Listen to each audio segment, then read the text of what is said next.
Health insurance search कर रहे हो और बिलीव गवर्नमेंट कंपनीज पर करते हो। मतलब तुम सोचते हो कि तुम new India insurance, oriental insurance, national insurance ऐसी कंपनीज से हेल्थ इंश्योरेंस लोगे तो तुम्हें ज़्यादा बेनिफिट्स और क्लेम में आसानी होगी। जबकि प्राइवेट कंपनीज को तुम अगर फ्रॉड समझते हो, तुम समझते हो कि वो ज़्यादा क्लेम में डिले करते हैं या पेच निकालते हैं, तो ये वीडियो हो सकता है तुम्हारी आंखें खोल दे। ध्यान से पूरा वीडियो देखना, मैं समझाऊंगा तुम्हें difference between a government company and a private company, कि किससे तुम्हें एक्चुअली हेल्थ इंश्योरेंस लेना चाहिए। और साथ ही तुम्हें इनके प्लान्स को भी कंपैरिजन करके बता दूंगा कि इनके प्लान में कितना बड़ा डिफरेंस है प्रीमियम और सम एश्योर्ड और फीचर्स के बेस पर। तो अगर वीडियो तुमसे रिलेटेड नहीं भी है तो प्लीज़ इसे लाइक कर दो, क्योंकि बहुत सारी मेहनत लगती है कंटेंट को क्रिएट करने में। चलो समझते हैं government versus private health insurance company का मेजर डिफरेंस। तो ये हैं वो 5 पॉइंट्स जिनके बेस पर मैं तुम्हें बताऊंगा कि हेल्थ इंश्योरेंस तुम्हें किस कंपनी से लेना चाहिए। तो देखो, पहले मैं बात करूंगा government versus private health insurance के डिफरेंस की। तो सबसे पहला डिफरेंस जो है ना, गवर्नमेंट इंश्योरेंस कंपनी की हाई कॉस्ट होती है, मतलब प्रीमियम इसका हमेशा हाई रहता है। ऐसा मैं इसलिए बोल रहा हूँ बिकॉज इसमें कई चीज़ें आती हैं, जैसे कि गवर्नमेंट इंश्योरेंस की जो हेल्थ पॉलिसीज़ होती है ना, वो टीपीए द्वारा मैनेज होती है। यानी कि टीपीए यानी थर्ड पार्टी एडमिनिस्ट्रेटर, जो कि आपके क्लेम को प्रोसेस करता है, कस्टमर केयर सर्विस रिलेटेड जितनी भी सर्विसेज होता है वो देता है। अब उसका कारण ये कि गवर्नमेंट में इतने सारे एम्प्लॉयज़ को इतने काम पर लगाना नेक्स्ट टू इम्पॉसिबल है, बहुत ज़्यादा कॉस्ट हाई हो जाएगी, तो ये टीपीए के थ्रू लेते हैं। अब थर्ड पार्टी जब बीच में आ जाता है तो वो अपनी भी कॉस्ट आपकी प्रीमियम में जोड़ देता है, तो ऐसे करके आपका प्रीमियम जो है वो हाई होता है। इसके अलावा उनको कॉम्पिटिटिव प्राइस से कोई मतलब नहीं होता, उन्हें मतलब ही नहीं कि मार्केट में किस तरह के कॉम्पिटिशन चल रहे हैं, तो हमें प्रीमियम को कम रखना चाहिए, सम एश्योर्ड को हाई रखना चाहिए, फीचर्स को ज़्यादा रखना चाहिए, प्लान्स को कस्टमाइज़ करना चाहिए। नहीं, उन्हें इतना ज़्यादा हेडेक लेने की आदत नहीं होती, तो उनके प्लान्स इसलिए हमेशा हाई कॉस्ट आपको नजर आएंगे जब भी आप सर्च करेंगे। इसके अलावा सिंपल प्लान, नो कस्टमाइजेशन। देखो, आईआरडीए से हर व्यक्ति हर इंश्योरेंस कंपनी अपने प्लान को अप्रूव कराती है, तो इसमें जो कस्टमाइजेशन का ऑप्शन रहता है, यानी कि एक तरह का राइडर, दो तरह के राइडर, एक तरह के डिडक्टिबल्स है ना, पॉलिसी में कुछ नई फीचर्स को ऐड करवाना, तो मैक्सिमम कस्टमाइजेशन आप किसमें देखोगे, प्राइवेट सेक्टर की कंपनीज में, है ना, वही आपको कस्टमाइजेशन का ऑप्शन प्रोवाइड करते हैं। जबकि गवर्नमेंट के सिंपल सीधे प्लान होता है, भैया लेना है तो लो, नहीं तो हम तो हमारा तो मीटर चल ही रहा है कि नहीं। तो आप बहुत ज़्यादा कस्टमाइज़ नहीं करा सकते गवर्नमेंट के प्लान्स को। इसके अलावा एक और बात है, नो गुड कस्टमर सपोर्ट। अब तुम अगर थर्ड पार्टी के थ्रू मैनेज किए जा रहे हो, मतलब यानी कि गवर्नमेंट की जो इंश्योरेंस कंपनी जिससे तुमने पॉलिसी ली है वो टीपीए द्वारा मैनेज्ड है, तब तो ठीक है कि वहाँ पर तुम्हें रिस्पॉन्स आसानी से आ जा रहा है। लेकिन अगर वो कंपनी खुद से ही अपना मैनेज कर रही है पूरा पोर्टफोलियो, तो डेफिनेटली तुम्हारे को ये इशू तो फेस करना पड़ेगा कि गवर्नमेंट को तुम कॉल लगाते हो उनके कस्टमर सपोर्ट पे, और तुमको 10 मिनट 15 मिनट के बाद मुश्किल से तुम कनेक्ट हो पाते हो, और उसके बाद तुम्हें सेटिस्फाई आंसर ना मिले, तुम्हारी प्रॉब्लम का सोल्यूशन ना मिले, और इवन तुम बहुत बार चक्कर भी लगा लो उनके ऑफिस, तब भी कोई रिलायबल आंसर ना आए। और ऐसा मेरा खुद का एक्सपीरियंस है, एक नहीं दो बार, एक बार हेल्थ इंश्योरेंस में और एक बार मोटर व्हीकल इंश्योरेंस में, दोनों टाइम मैंने ये फेस किया। तो इसके बाद अगली बात है टीपीए मैनेज्ड क्लेम प्रोसेस। अब जैसा कि मैंने पहले भी बताया, टीपीए यानी कि थर्ड पार्टी एडमिनिस्ट्रेटर, जो कि आपके क्लेम प्रोसेस को देखता है। तो गवर्नमेंट कंपनीज मोस्टली क्या करती हैं कि एक टीपीए हायर कर लेती है जो कि क्लेम के प्रोसेस को कंप्लीट करता है। तो जब भी आप डॉक्यूमेंट वगैरह सबमिट करते हो ना, तो चेकिंग का प्रोसेस या रिसीविंग का प्रोसेस इसका रहता है। और इसका मोस्ट प्रोबेबली पता है टारगेट क्या होता है, कि आपके इंश्योरेंस के क्लेम को या तो डिडक्ट कर लिया जाए या रिजेक्ट कर दिया जाए, या कम से कम पेमेंट किया जाए। अब इसका रीज़न ये कि जितना ज़्यादा ये कम आपको पेमेंट करेगा, जितना ज़्यादा ये कंपनी को प्रॉफिट या बेनिफिट दिखा करके उस सामने वाली कंपनी को बेनिफिट दे पाएगा, तभी तो इसकी ज़्यादा फीस होगी। तो टीपीए वाले बहुत ही ज़्यादा मुझे तो सही लगते नहीं, क्योंकि खुद मैंने हेल्थ इंश्योरेंस के केस में टीपीए की सर्विसेज को फेस किया, और वो इतनी गंदी होती है कि वो कम से कम 4 से 5 बार आपको हॉस्पिटल के चक्कर लगवा देते हैं। कभी कहेंगे ये साइन चाहिए, कभी कहेंगे यहाँ स्टैंप नहीं है, कभी कहेंगे डॉक्टर ने वेरीफाई नहीं किया, कभी कहेंगे कुछ, कभी कहेंगे कुछ। और इवन सबसे गंदी बात यह है कि टीपीए वाला आपको कभी ये भी नहीं बताएगा कि जिस पर्टिकुलर बीमारी के लिए आपने अपनी वाइफ को या स्पाउस को या किसी भी रिलेटिव को एडमिट कराया है, वो कवर ही नहीं है। तो ऐसे में बड़ी दिक्कत आ जाती है। अब इसके बाद बात करते हैं no issue related to market image. मतलब इनको फ़र्क ही नहीं पड़ता यार सोशल मीडिया और मार्केट पर इनके बारे में लोग क्या बोल रहे हैं, क्या कैसे कमेंट कर रहे हैं, कोई इनको टैग कर दे तो इनको कोई घंटा फ़र्क नहीं पड़ता, बिकॉज ये तो गवर्नमेंट एम्प्लॉई हैं, तो इनकी तो भाई आप समझ ही रहे हो। तो ऐसे में क्या है कि आप, लेकिन प्राइवेट कंपनीज़ का देखोगे ना, अगर आपने किसी को टैग करके कोई रिस्पॉन्स डाल दिया या दिया, IRDA में कंप्लेन कर दिया, ओम्बड्समैन में डाल दिया, तो ये फटाफट से बेचारे तिलमिला उठते हैं। और प्राइवेट सेक्टर में आपको रिस्पॉन्स बहुत ही अच्छा देखने को मिलेगा कंपैरिजन टू गवर्नमेंट।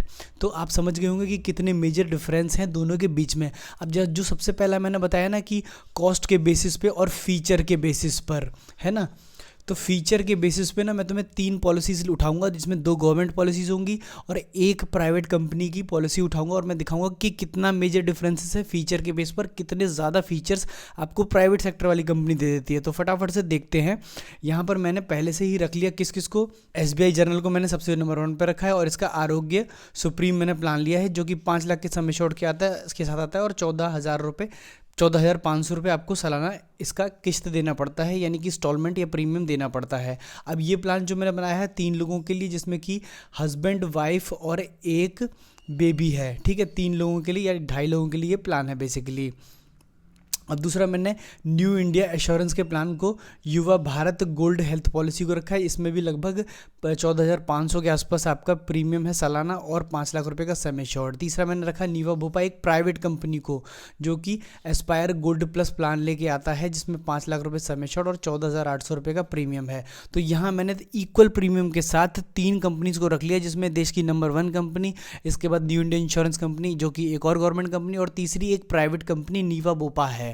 ठीक है, अब हम देखते हैं इनके फीचर्स में क्या क्या डिफरेंस हैं। तो सबसे पहला डिफरेंस तो ये है कि claim paid with in 3 months. तो क्या आपकी गवर्नमेंट कंपनी 3 महीने के अंदर ही किसी भी क्लेम को प्रोसेस कंप्लीट कर देती है? तो देखो, SBI में केवल 95% पॉलिसीज़ ही 3 मंथ्स के अंदर कंप्लीट हो पा रही हैं। मतलब बाकी को या तो ये ऐसे ही क्लोज कर दे रहे हैं, या फिर क्लेम को रिजेक्ट कर दे रहे हैं, या फिर होल्ड करके लटका के रख रहे हैं। यही चीज़ न्यू इंडिया इंश्योरेंस में और भी ख़राब है, और वो 92% ही है, जबकि 100% किस में है? नीवा बोपा में। या तो ये क्लेम को एक्सेप्ट करेंगे, पास करेंगे, पेमेंट दे देंगे, या फिर वो किसी रीज़न जो कि एक्चुअल रीज़न है उससे रिजेक्ट कर देंगे।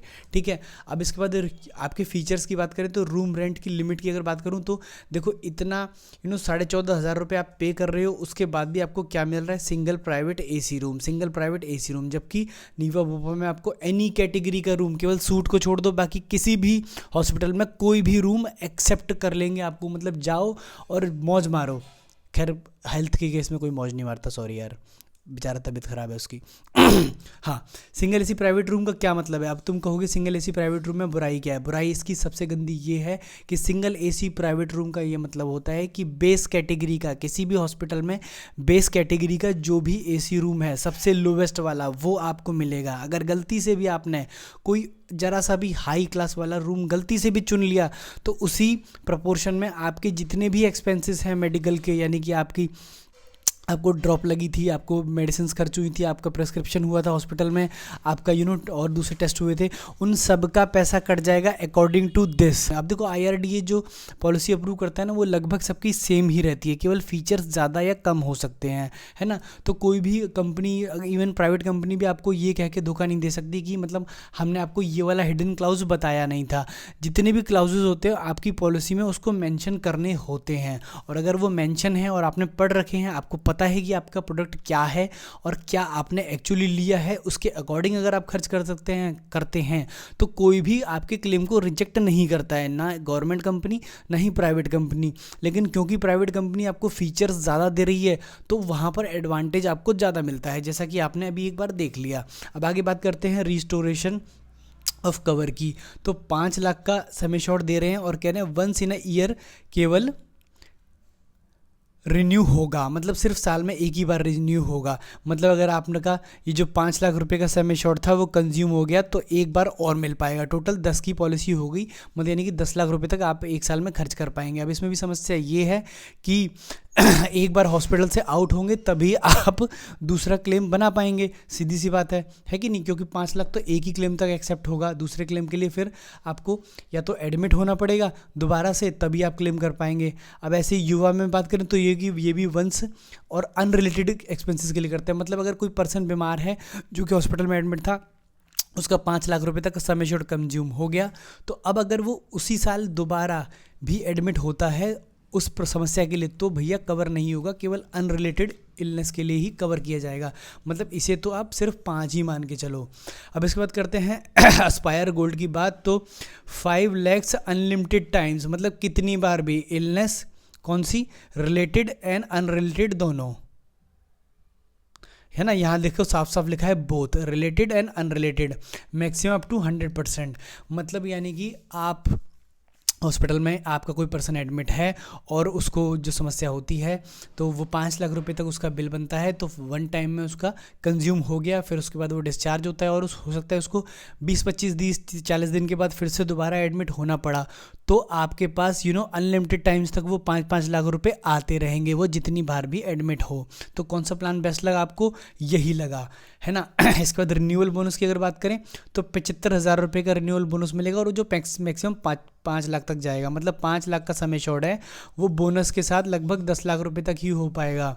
और ऐसे ही अगर आप युवा भारत में देखें, यानी कि न्यू इंडिया इंश्योरेंस में, तो 50 लाख रुपए तक 50,000 रुपये ऐड करते हैं एवरी ईयर, जो कि मैक्सिमम 1.5 लाख रुपए तक ही जाएगा। मतलब यानी कि 5 + 1.5 यानी कि सिर्फ 6.5 लाख रुपीज़ की पॉलिसी है। कितना भी बोनस मिल जाए, मैक्सिमम 6.5 लाख रुपए तक ही का बिल क्लेम कर सकते हैं। तो क्या फ़ायदा हुआ? जबकि तुम यहाँ देखो एस्पायर में देखना, है ना, एस्पायर के निवोबा के एस्पायर में देखा ना, 5 लाख पर year and up to maximum 15 lakhs, मतलब यानी कि तुम्हारा 5 लाख का सम एश्योर्ड था और 15 लाख यहाँ मिले, मतलब 20 लाख रुपए तक का तुम्हारे पास कवर है, जहाँ मर्जी जाकर के इलाज कराओ, कोई दिक्कत नहीं है कि नहीं। कितनी बड़ी बात है कि आपके पास 20 लाख रुपए का सम एश्योर्ड है। अब हॉस्पिटल से आउट होने की भी ज़रूरत नहीं, कंटिन्यूस इलाज लिया जा सकता है जितना मर्जी समय तक, क्योंकि 20 लाख रुपए का सम एश्योर्ड एक बड़ा अमाउंट है। तो आप देख रहे हो कितना बड़ा मेजर डिफरेंस है प्राइवेट और पब्लिक सेक्टर में। अब इसके बाद हॉस्पिटल की रेंज की बात करें तो इनके हॉस्पिटल ज़्यादा हैं, इनके बहुत ही कम है और इनके लगभग ऑप्टिमम है। ठीक है, हॉस्पिटल के बेस पे बात नहीं करते, क्योंकि मुझे तो पर्टिकुलर स्टेट में या सिटी में देखना है कि मेरे लिए कितने हॉस्पिटल्स हैं, है ना। तो भाई जाना तो एक ही हॉस्पिटल में है, तो बहुत ज़्यादा हॉस्पिटल तो नहीं चाहिए। अब प्री हॉस्पिटलाइजेशन की अगर मैं बात करूँ तो प्री हॉस्पिटलाइजेशन में देखो केवल 30 दिन कवर कर रहे हैं ये, है ना। कौन?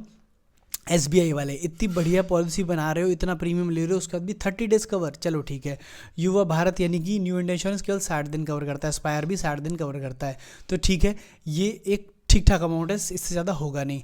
लेकिन पोस्ट हॉस्पिटलाइजेशन यानी हॉस्पिटल से निकलने के बाद जो एक्सपेंसेस होते हैं ना, वो बड़े इंपॉर्टेंट होते हैं, बिकॉज अगले 40, 50, 60, 70 बिल्कुल 6 महीने तक हो सकता है कि आपको दवाई खाने की ज़रूरत पड़े, टेस्ट कराने की ज़रूरत पड़े, डॉक्टर को बार बार दिखाने की ज़रूरत पड़े, तो वो SBI केवल 60 डेज तक कवर करता है। युवा Bharat new India insurance 90 days तक कवर करता है, जबकि एस्पायर आपको 180 दिन यानी कि पूरे 6 महीने तक आपके एक्सपेंसेस कवर होंगे। अगर कोई मेजर इलनेस हो जाती है तो आपके पास 180 दिन तक टोटल जो एक्सपेंसेस होगा वो कौन कवर करेगा? हेल्थ इंश्योरेंस कवर करेगा आपका, ठीक है। डे केयर ट्रीटमेंट की अगर बात करें तो इन्होंने एक लिस्ट दी है जिसमें 537 डे केयर ट्रीटमेंट हैं, केवल वही क्लेम किए जा सकते हैं। इसमें 280 लिस्टेड डे केयर ट्रीटमेंट हैं जिनको आप कवर करा सकते हो। तो गवर्नमेंट के आपने देख लिए कि इनके पास लिस्ट 500 की, इनके पास केवल 280 की लिस्ट है। और all day care treatments are cover, जो भी चीज़ डे केयर ट्रीटमेंट में कवर होती है वो सब की सब कवर हो जाएगी। हॉस्पिटलाइजेशन अगर होम की बात करें तो SBI देता है, न्यू इंडिया इंश्योरेंस नहीं देता है, और प्राइवेट सेक्टर वाला तो देगा ही देगा। एम्बुलेंस चार्जेस की अगर बात करें तो केवल 3,000 रुपये SBI देता है, 5,000 रुपये आपको न्यू इंडिया इंश्योरेंस देता है, जबकि ये 5 लाख रुपये तक कहते हैं जितना मर्जी ले लो, एम्बुलेंस में आओ, सुपर एम्बुलेंस में आओ, पैसा हम देंगे। कितनी बड़ी बात है प्राइवेट में। अब इसके बाद आगे बढ़ते हैं फटाफट से और देखते हैं दूसरे फीचर्स को। अब ये कहते हैं मिड ईयर मेंबर एडिशन नहीं करा सकते, SBI कहता है, न्यू इंडिया इंश्योरेंस कहता है नहीं करा सकते, लेकिन एस्पायर कहता है child age up to 90 days newly wedding spouse can be added, मतलब पॉलिसी के बीच में भी आप लोगों को ऐड करा सकते हो। कितनी बड़ी बात है। अब कोई 12 महीने का इंश्योरेंस आज ले लेता है और उसके बाद 2 महीने बाद उसकी मैरिज हो जाती है, 3 महीने बाद उसका बेबी हो जाता है, सब कुछ करते हैं, तो क्या वो इंश्योरेंस में कवर नहीं होंगे? होने चाहिए ना।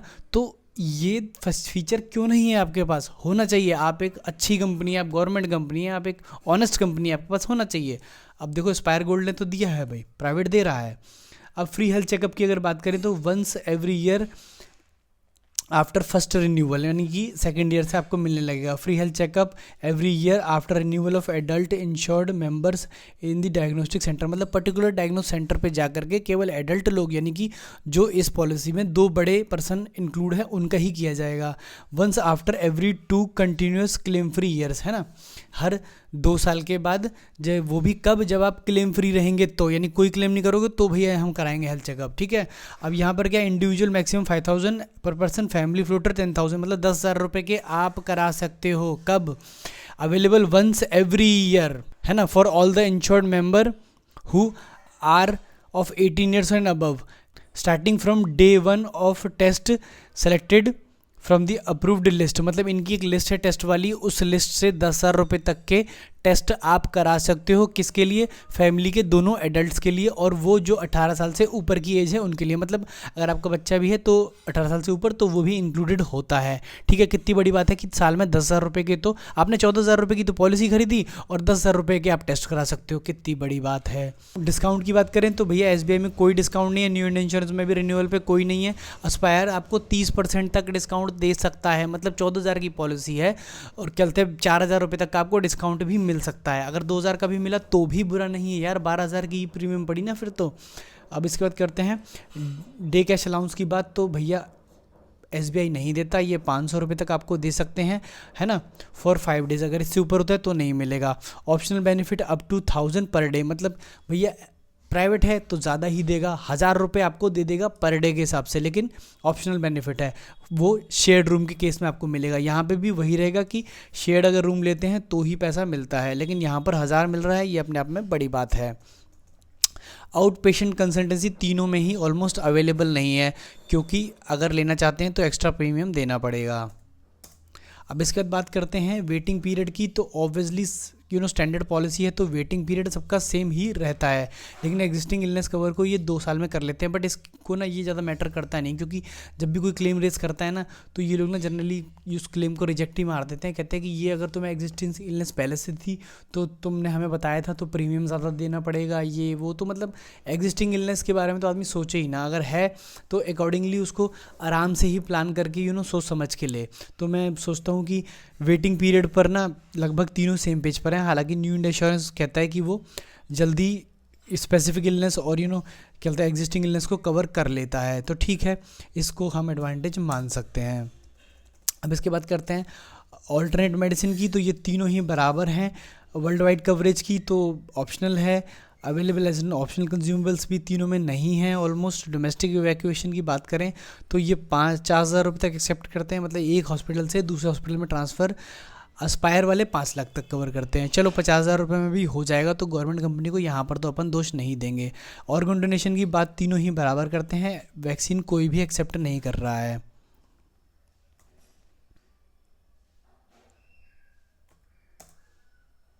अब बात करते हैं मैरिटल बेनिफिट्स की, यानी कि मैटरनिटी से रिलेटेड, न्यू बोर्न बेबी से रिलेटेड एक्सपेंसेस जो होते हैं वो आप देख रहे होंगे SBI में कुछ नहीं है, न्यू इंडिया इंश्योरेंस में भी कुछ नहीं है, जबकि एस्पायर में आपको 5,000 रुपये मिल जाएंगे in case of waiting period of 4 years, मतलब सेकंड चाइल्ड तक आप ले सकते हो, 5,000 रुपये ये बेनिफिट होगा। और डे 1 से बच्चा कवर भी होगा, कितने अमाउंट के लिए? 5,000 रुपये के लिए। तो हालांकि 5,000 रुपये कुछ ज़्यादा अमाउंट तो नहीं है, बट इन्होंने दिया, यही अपने आप में एक बड़ी बात है। तो आप देखोगे कि सर्विसेज के मामले में कंपनी दोनों ही ऑलमोस्ट सेम पेज पर है ना। ये माना जाए कि भाई चाहे आप गवर्नमेंट कंपनी से लो या प्राइवेट कंपनी से लो, सर्विसेज आपको ऑलमोस्ट सेम ही मिलेंगी। IRDA की स्टैंडर्ड पॉलिसीज़ होती हैं तो इसमें कोई भी डिफरेंस नहीं होता है, जबकि प्राइवेट कंपनी से आपको रिस्पांस भी अच्छा देखने को मिलेगा और प्राइवेट कंपनी के अगेंस्ट में जो अथॉरिटी है वो भी अच्छा काम करके देती हैं। और वाकई में प्राइवेट कंपनीज ना अपनी मार्केट कैप और गुडविल इन सब चीज़ों की कंसर्न भी लेती हैं और वो सर्विसेज हमेशा अच्छे से अच्छा प्रोवाइड करने की कोशिश भी करती हैं। तो यूँ कहा जाए कि गवर्नमेंट और प्राइवेट कंपनीज दोनों ही लगभग सेम पेज पर होती हैं in terms of services and claim process. लेकिन अगर फीचर्स की बात करें तो ऑब्वियसली प्राइवेट कंपनीज आपको ज़्यादा फीचर और कम प्रीमियम के साथ प्लान्स ऑफर करती हैं। तो अगर इस वीडियो को देख करके आपको भी एक मैसेज मिला हो तो प्लीज़ वीडियो को लाइक करना और चैनल को सब्सक्राइब करना, और किसी भी तरह के क्वेश्चंस हो वो ज़रूर कमेंट सेक्शन में पूछना। तब तक के लिए थैंक यू सो मच।